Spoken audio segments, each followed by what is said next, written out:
La imagen del hombre lobo ha sido percibida de maneras diferentes a lo largo de la historia. Nada más os tengo que dejar este vídeo donde hablo de todo ello y explico un poco el paradigma que rodea a toda esta figura. La figura del lobo ha sido temida, pero también respetada a partes iguales, e incluso se le ofrecía un culto en la antigüedad, porque para el ser humano el lobo siempre tenía ese carácter dual entre el lado bueno y el lado malo. Pero ese paradigma fue cambiando, sobre todo a través del cristianismo y luego con la modernidad, en la que la imagen del lobo quedó ya demonizada. Más tarde, pues la licantropía se denominó como una enfermedad, atribuyendo esa cualidad de licántropo a cualquier caso que tuviese que ver con alguna de estas enfermedades mentales e incluso con asesinato. Así que os recomiendo encarecidamente que veáis el vídeo que os he comentado antes, que lo dejo otra vez por aquí, antes de que veáis este caso. El hombre lobo ibérico es un fenómeno generalmente propio del folclore, aunque dentro de nuestra historia sí que tenemos a un individuo que tiene parte de estas características que se le atribuyen al licántropo. Vemos que el arquetipo del hombre del saco encuentra diferentes manifestaciones, dentro de las cuales también encaja la figura del licántropo, que tiene también esas cualidades de secuestrar o de matar personas. En Galicia siempre se ha hablado del hombre del unto, que ha sido como una forma tradicional de meterle miedo a los niños, como por ejemplo el hombre del saco. El hombre del unto, en vez de llevarte en un saco, te sacaba el unto, que es la grasa visceral, algo muy relacionado con lo que supuestamente también hacían las brujas, que elaboraban su ungüento a base de la grasa de los niños. Pero es que la licantropía y la brujería siempre han estado relacionadas. Y es que antes de ser práctica demonizada, se la relacionaba con antiguas prácticas de corte chamánico, pero en esto no me voy a extender porque ya lo hablo en el vídeo que os he dejado antes. Este hombre del unto del que os hablo no es alguien ficticio, o por lo menos se dice que viene de un caso real que ocurrió en Galicia, un proceso judicial que tuvo lugar en el juzgado de Allariz en la audiencia de La Coruña a mediados del siglo XIX. Los estudios que se realizaron acerca de este caso siempre consideró a este como uno de licantropía, hecho que se vincula con las más profundas raíces culturales gallegas vinculadas a la magia, la superstición o el esoterismo, y con algunas derivaciones criminológicas que parecen también ser destacadas. Pero de este análisis del caso un poco más profundo hablaré al final del vídeo. Manuel Blanco Romasanta, conocido como el hombre lobo de Allariz, fue el primer asesino en serie de España y el único caso de licantropía clínica registrado en nuestro país. Lo extraordinario de su caso radica no solo en que fuera relativamente reciente, sino en todos los elementos que rodean a su figura.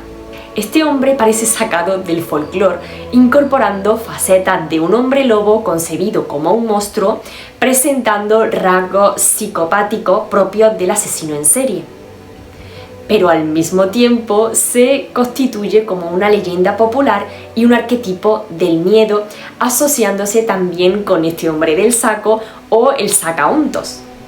Este hombre nació el 18 de noviembre de 1809 en Orense, en Galicia, pero fue llamado Manuela Blanco Romasanta, ya que fue considerado mujer hasta los 8 años.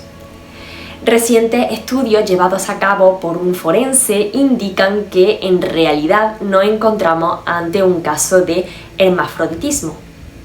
Se dice que era de aspecto físico normal, aunque más bajito que la media. Dicen que medía sobre 1,37 y tenía algunas facciones suaves o femeninas que se las describían como tiernas. Manuel era considerado instruido para la época, pues sabía leer y escribir y además cosía y bordaba, por lo que trabajó un tiempo como modista. ¡Madre mía! ¿Esa llama? ¿Hola? Destacaba por ser una persona religiosa y con buenos modales y siempre hablaba con un tono de voz cortés, según cuentan algunos autores. Contrajo matrimonio a los 22 años, pero su esposa falleció un par de años o 3 más tarde. Tras enviudar en 1834, decidió dejar la vida sedentaria y empezó a dedicarse a la venta ambulante, trasladándose para ello durante los primeros años por la zona de Esgos y posteriormente abarcando ya toda Galicia. A partir de ahí es cuando comenzaron las sospechas de su crímenes. La primera acusación de asesinato le llegaría en 1844 por la muerte de Vicente Fernández, un alguacil de León que pretendía cobrarle una deuda. Tras ser condenado a 10 años de prisión, consiguió escaparse a un refugio en un pueblo abandonado de Hermida. Allí convivió con el ganado durante unos cuantos de meses. He tenido que apagar la vela porque estaba demasiado a tope, ardiendo. Más tarde volvió a aparecer en público bajo la falsa identidad de Antonio Gómez, esta vez en Rebordechao, mezclándose poco a poco con la población local y estableciendo progresivamente relaciones personales. Ganó en especial la confianza y la amistad de las mujeres y llegó a desempeñar el oficio de tejedor, considerado propio de las mujeres en aquella época. Todo ello hizo que arrastrara cierta fama de afeminado. Además, continuaba ejerciendo de vendedor ambulante y de acompañante, sobre todo para aquellas mujeres que debían atravesar los bosques, ¿no? A partir de 1845 es cuando comenzó su asesinato en los bosques de Redondela y Argostios. Cometió al menos 13 asesinatos, siendo las víctimas siempre mujeres o niños. Las desapariciones pasaban desapercibidas, ya que se encargaba de que los familiares de sus víctimas recibiesen cartas escritas por él mismo, como si fuera de parte de los propios fallecidos, donde contaban supuestamente que se habían establecido en otros lugares. Esto era una forma de proceder más propia de un hombre que de un lobo, ¿no creéis? No solo tenía una gran inteligencia, sino que toda ella la usaba para el mal. Se le acusó también de que cuando mataba a estas personas se le sacaba el sebo o el unto y posteriormente lo vendía. En su defensa, Roma Santa declaró ser víctima de un sortilegio de una bruja que, según él, le hacía transformarse en lobo durante las noches de luna llena. Indicó que, convertido en lobo, había matado a 13 personas por instinto, usando sus patas y dientes para acabar con su vida y comerse los restos en compañía de otros. Su fama como vendedor de ungüento de grasa se extendió rápidamente por Galicia y la aparición de algunas pertenencias de los desaparecidos acrecentó la sospecha sobre estas desapariciones, cada vez más comentadas. Planeó su huida, llegando a salir de Galicia con un pasaporte falso. Su fama fue tal que llegó a convertirse en un personaje del folclore popular, que es invocado cuando se quiere asustar a los niños, como comentaba antes.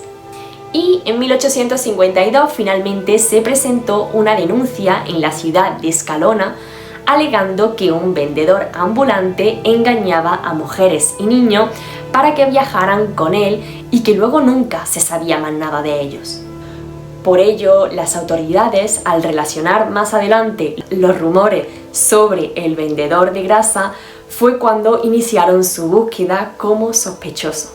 Finalmente fue capturado en Nombela, en Toledo, y juzgado en Allariz, en Orense. En su juicio dijo: «La primera vez que me transformé fue en la montaña de Couso. Me encontré con 2 lobos grandes con aspecto feroz. De pronto me caí al suelo, comencé a sentir convulsiones, me revolqué 3 veces sin control y a los pocos segundos ya mismo era un lobo. Estuve 5 días merodeando con otros 2 hasta que volví a recuperar mi cuerpo, el que usted ve ahora, señor juez. Los otros 2 que venían conmigo, que yo creía que también eran lobos, se cambiaron a forma humana. Eran 2 valencianos, uno se llamaba Antonio y el otro don Genaro. Y también sufrían una maldición, como la mía. Durante mucho tiempo salí como lobo con Antonio y don Genaro. Atacamos y nos comimos a varias personas porque teníamos hambre. Para demostrar ante la audiencia la veracidad de sus afirmaciones, el fiscal le pidió que se transformara en la sala judicial en lobo, pero Roma Santa le respondió que es que la maldición duraba tan solo unos años y que casualmente estos ya se habían cumplido, por lo tanto nunca más podría volver a hacerlo. Algo curioso es que Roma Santa decía cómo se apoderaba de él un deseo que lo empujaba a cargarse a gente convertido en un lobo, aunque cuando recobraba su forma humana se arrepentía de su derramamiento de sangre. Más tarde alegaría que lo que sufría no era una maldición, sino una enfermedad. Además declaró recordar todo lo sucedido una vez transformado de nuevo en ser humano, lo cual fue decisivo para su sentencia. La defensa del reo argumentó que no se podía probar un asesinato con una única confesión, aunque esta fuera la del propio acusado. El juicio, que fue conocido como la causa contra el hombre lobo, duró aproximadamente un año. La sentencia llegaría el 6 de abril de 1853, cuando Roma Santa contaba con 44 años de edad. Había una persona que dijo en su juicio: así pues, Manuel Blanco ni es idiota, ni loco, ni maníaco, ni imbécil. Y es probable que si fuera más estúpido no sería tan malo. No hay en su cabeza ni en su víscera motivo físico que trastorne el equilibrio moral, ni el más mínimo resquicio de haber perdido jamás la razón, pero sí la bondad. Pero el abogado defensor de Roma Santa tenía guardado un as en la manga, y tras asesorarse con un supuesto hipnólogo francés, el abogado alegó que no había pruebas suficientes para poder condenar a su cliente y que con una simple confesión no se podía asegurar que éste fuera el verdadero autor de los crímenes. El abogado defensor solicitó piedad a la mismísima reina de España, Isabel II, llevando el caso para su revisión al Tribunal Supremo de Justicia.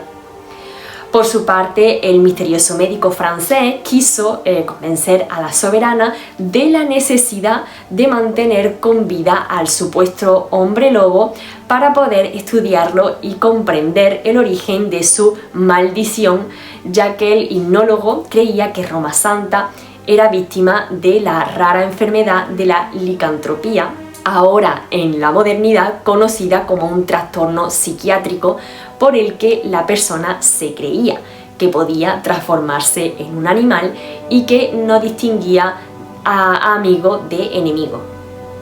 Para sorpresa de Roma Santa y de su propio abogado defensor, la reina Isabel II conmutó la pena de muerte del acusado por la de cadena perpetua. Algunos apuntan que Roma Santa murió en la prisión de Allariz, a manos de sus compañeros de celda. Otros dicen que se escapó y huyó a los bosques que tanto conocía, e incluso hay expertos que señalan que murió en 1863 de un cáncer de estómago en la prisión de Ceuta. Sea como fuere, e incluso a día de hoy, según parece, en los montes de Ourense, cuando surge la luna llena, aún se escucha el aullido del licántropo de Allariz. O al menos eso es lo que cuenta la leyenda. Vemos que este caso está justamente en el umbral de aquella cosmovisión en el que al hombre lobo se le llegó a ver como un asesino en serie y entre ese hombre lobo asociado a la enfermedad mental. Este caso es muy similar a los casos de licantropía de Peter Stube, de Guy Granier o de Jean Renier. La diferencia es que estos casos siempre tenían una connotación más religiosa dentro de su papel como asesino. Era el diablo quien ofrecía la capacidad a estos hombres a través del ungüento o del uso de pieles para transformarse en lobo. Sin embargo, en el caso de Roma Santa esto ya no se da. Ya no hay pactos con el diablo, ni aquelarres, ni brujas que den el poder a Roma Santa de realizar todo eso. Bueno, al principio del caso sí, pero luego se llegó a la conclusión de que Roma Santa era un enfermo mental, porque la licantropía se la consideró a partir de entonces como una enfermedad mental. Digamos que su caso fue justamente el punto en el que se empezó a considerar un pacto con el diablo o una enfermedad mental. Fue justo en ese umbral. Y también vemos que se proyecta la sombra del licántropo, que desde el cristianismo se consideró como algo malicioso, como una maldición y como alguien que tiene una ferocidad capaz de matar o de ser un asesino en serie. Al final, todo aquel que cometa un crimen que sea de lo más brutal va a ser siempre comparado con la imagen de los lobos que durante mucho tiempo estuvieron demonizados.